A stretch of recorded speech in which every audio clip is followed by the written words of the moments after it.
So I think you mentioned cholesterol. What could Hmm. you explain kind of what the issue with having like high cholesterol is with heart disease or Yeah, different issues like that? yeah, absolutely. So cholesterol is a chemical in your body that's required for your body's normal functioning, for the normal regeneration of tissues, or some of the chemicals or hormones in our body. We need that cholesterol. But when it gets too high, that's when we have problem.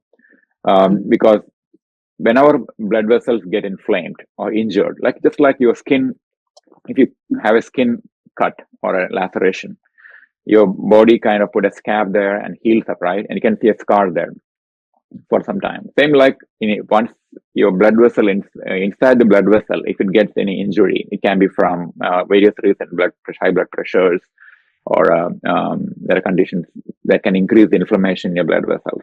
So the body's way of healing it is depositing cholesterol in those areas. They're part of the healing process. So we call it cholesterol plaque. And this plaque can build up. It can be very, very tiny initially. So how it begins with, so if you imagine your heart vessel as a tube or a pipe, so it has a wall and it has a lumen where the blood flows. Okay, the passage. So initially, this cholesterol plaque build up in the wall of the blood vessel, and this plaque can go two ways. One, it can protrude into the blood vessel and causing obstruction, or it can initially grow outward into the blood vessel and become big. So when it grows in the blood vessel, in the patient, the person may not have any symptom because it's not causing any obstruction to blood flow, because the plaque is going outward and not coming inside the blood vessel's lumen, causing obstruction. So over time, this plaque can start getting bigger and start growing inward into the lumen, because it can only grow so much outward. So at some point, it's to start to grow inwards and cause obstruction, and it can cause anginal pain or chest pains, or even sometimes heart attack from that blockage if it gets really bad. But most of the heart attacks, the most sudden, you hear people suddenly dying from a heart attack, or so it's not because of the plaque growing inwards and causing an obstruction. What happens is a plaque that's not very much protruding into your blood vessel. A part of that breakup. Because these cholesterol plaques are not stable, it can sometimes break loose, and a small piece of that can fall into your lumen. Okay, and once it falls into the lumen, it can travel downstream. It can go down, and these blood vessels are big, right? It's a 3 millimeters, 4 millimeter size small blood vessels, and they kind of taper down. At the top, they're a much wider diameter, and when it goes downward, it becomes narrow. So a small piece of a cholesterol plaque, maybe like 2 millimeter size, it breaks loose. The top, it's fine. It won't cause an obstruction. But when it travels down, it can cause a blockage and cause obstruction in the downward part of the artery. So then the problem is the heart muscle is beyond that area, beyond that blockage, right?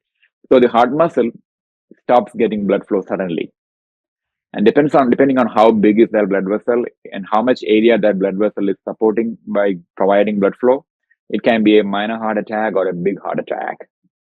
And when you have if it's involving a bigger area of the heart muscle, it can cause a massive heart attack, and that can potentially be fatal, or people can die from that.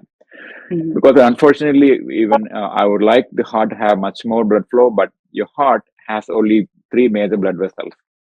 One going in the front, one going on the left side, and one going to the right side. And there's one called left main blood vessel. So depending on where that occlusion happens, it can be the degree of heart muscle damage can vary. So cholesterol, controlling it with medications can certainly help. There are certain populations where people don't have much cholesterol, very minimal, like 20 or 30 milligram per deciliter. So in that population, they have found that heart disease is almost non-existent.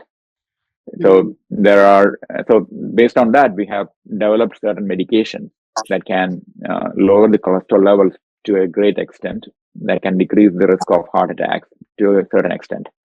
But most common medications like statins and those kind of medicines, they are very helpful.